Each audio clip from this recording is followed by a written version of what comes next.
Nombre, chapitre 5. L'Éternel parla à Moïse et dit: Ordonne aux enfants d'Israël de renvoyer du camp tout lépreux, et quiconque a une gonorrhée ou est souillé par un mort. Hommes ou femmes, vous les renverrez hors du camp, afin qu'ils ne souillent pas le camp au milieu duquel j'ai ma demeure. Les enfants d'Israël firent ainsi, et ils les renvoyèrent hors du camp. Comme l'Éternel l'avait ordonné à Moïse, ainsi firent les enfants d'Israël.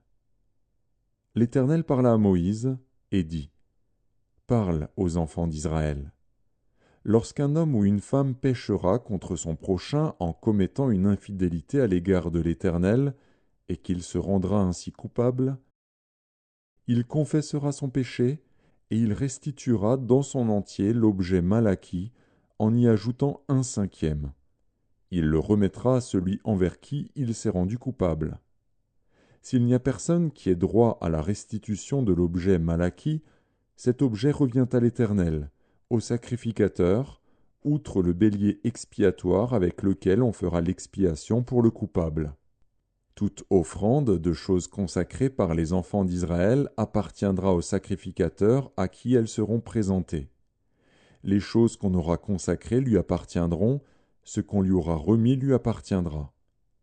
L'Éternel parla à Moïse et dit: Parle aux enfants d'Israël, et tu leur diras: Si une femme se détourne de son mari, et lui devient infidèle, si un autre a commerce avec elle, et que la chose soit cachée aux yeux de son mari, si elle s'est souillée en secret, sans qu'il y ait de témoins contre elle, et sans qu'elle ait été prise sur le fait, et si le mari est saisi d'un esprit de jalousie et a des soupçons sur sa femme, qui s'est souillée, ou bien s'il est saisi d'un esprit de jalousie et a des soupçons sur sa femme, qui ne s'est point souillée, cet homme amènera sa femme au sacrificateur, et apportera en offrande pour elle un dixième d'épha de farine d'orge. Il n'y répandra point d'huile, et n'y mettra point d'encens, car c'est une offrande de jalousie, une offrande de souvenir, qui rappelle une iniquité. Le sacrificateur la fera approcher, et la fera tenir debout devant l'Éternel. Le sacrificateur prendra de l'eau sainte dans un vase de terre. Il prendra de la poussière sur le sol du tabernacle et la mettra dans l'eau. Le sacrificateur fera tenir la femme debout devant l'Éternel. Il découvrira la tête de la femme et lui posera sur les mains l'offrande de souvenir, l'offrande de jalousie. Le sacrificateur aura dans sa main les eaux amères qui apportent la malédiction.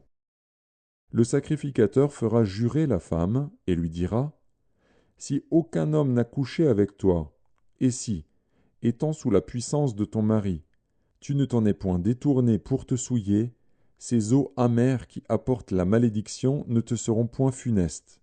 Mais si, étant sous la puissance de ton mari, tu t'en es détourné et que tu te sois souillé, et si un autre homme que ton mari a couché avec toi, et le sacrificateur fera jurer la femme avec un serment d'imprécation et lui dira: Que l'Éternel te livre à la malédiction et à l'exécration au milieu de ton peuple, en faisant dessécher ta cuisse et enfler ton ventre, et que ces eaux qui apportent la malédiction entrent dans tes entrailles pour te faire enfler le ventre et dessécher la cuisse. Et la femme dira: Amen, Amen. Le sacrificateur écrira ces imprécations dans un livre, puis les effacera avec les eaux amères. Et il fera boire à la femme les eaux amères qui apportent la malédiction, et les eaux qui apportent la malédiction entreront en elle pour produire l'amertume.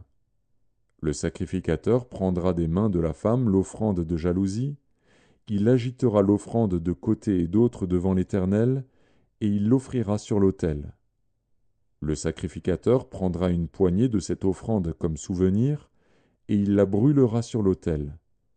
C'est après cela qu'il fera boire les eaux à la femme. Quand il aura fait boire les eaux, il arrivera, si elle s'est souillée et a été infidèle à son mari, que les eaux qui apportent la malédiction entreront en elle pour produire l'amertume. Son ventre s'enflera, sa cuisse se desséchera, et cette femme sera en malédiction au milieu de son peuple. Mais si la femme ne s'est point souillée et qu'elle soit pure, elle sera reconnue innocente et aura des enfants. Telle est la loi sur la jalousie, pour le cas où une femme sous la puissance de son mari se détourne et se souille, et pour le cas où un mari saisi d'un esprit de jalousie a des soupçons sur sa femme. Le sacrificateur la fera tenir debout devant l'Éternel et lui appliquera cette loi dans son entier. Le mari sera exempt de faute, mais la femme portera la peine de son iniquité.